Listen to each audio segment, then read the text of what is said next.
Hey guys, good afternoon. I have a quick word for you. Not going to keep you very long. I was just sitting here and I was reading my word and I was studying Saul and Samuel, the prophet Samuel and King Saul, and I was reading about how that God was angry with the Amalekites because of the way they had treated Israel as they were coming out of Egypt, and God sent Samuel to go tell King Saul I want you to go deal with the Amalekites. I want you to destroy them. I want you to wipe them all out. Don't leave nothing alive. And Saul was like, okay, I'll do that. So he goes in, he gets his band of men, he goes in and he's killing everyone and wiping out everything. But he kept some things alive. He kept the king alive. He kept some sheep, some things that he considered valuable, and he didn't obey the exact word that God had gave him. God said, destroy everything. And so he's thinking that he's done a great thing.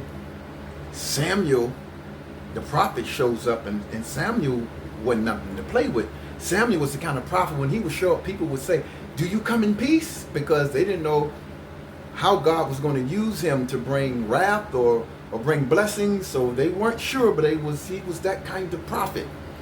And so Samuel comes across King Saul and say, what have you done? And he said, greetings, I've done everything that the Lord has commanded me. And Samuel began to say to him, well, what is this bleating of sheep that I hear in my ear? You did not do what the Lord told you to do, what God has told you to do. And the story goes on to how Samuel says, bring the king before me that you kept alive. And Samuel took his sword out and, took King Saul and cut the king in half, and I was like, wow. And then God began to tell Samuel, it grieved me that I made Saul king. I don't want him anymore. I'm done with him. Samuel begins to weep. He's sad. He's crushed that God doesn't want Saul to be king anymore. So he's weeping. And God begins to say to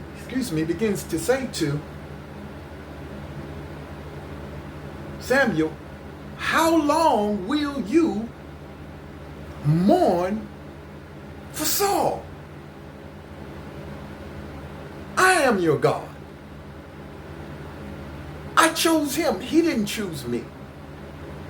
But you're crying because I don't want him anymore. Not because he did me wrong as being God over everything.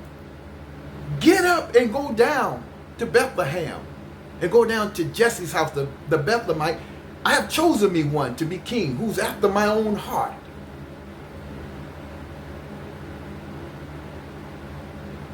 Wow. Samuel gets up and he goes. He tells God, well, Saul will kill me if he know I'm going down to anoint another king. Well, he say you're going down to make a sacrifice unto me, and invite Jesse and his sons out to this party, if you will, this sacrifice unto the Lord, and then anoint the next king. And as soon as Samuel gets there, he sees Jesse's first son, big, tall, strong. He says, surely God's anointed is before me. And God speaks to him out of heaven and says, I've not chosen him, for I don't see as men see. For men look on the outward appearance, I look on the heart. Samuel would have anointed the wrong person because he was still in his emotions and feelings from a person that God had rejected and said, I have no more use for him. I'm getting rid of him. Sometimes in our lives, when God is bidding us to move forward, to let a thing go, a place, a person, whatever it is, and God is saying, that chapter in your life is closed, it's over with. I have no more use for that. Move forward. We'll begin to weep about a thing, and when we stay there too long, we make decisions in our emotions. There are some tables that we are sitting at that Jesus wants to flip. And I mean flip over. There are some places that God is trying to pull you out of. There are some people that God is trying to remove out of your life, but we won't let go. Because this is what I'm used to. It doesn't matter how many times they've showed us who they really are, their true colors. And we prayed and we said, God, show me my enemies. Glory. And God is showing you exactly who your enemies are. Well, I've known them for this long and that long, and I can't believe. Well, believe it.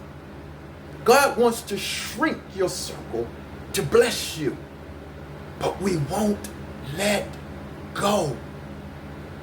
You're going to have to trust God in this season. Look, be your authentic self and your real tribe will show up. Let them go. Baby, if you can live without me, I can surely live without you. I trust God. He's my everything. But that blessing that you're waiting on that won't come in, it's because sometimes we're holding on to a dead thing that God has rejected. Let it go. Don't get bitter. Get better and let it or them go and watch what God do for you.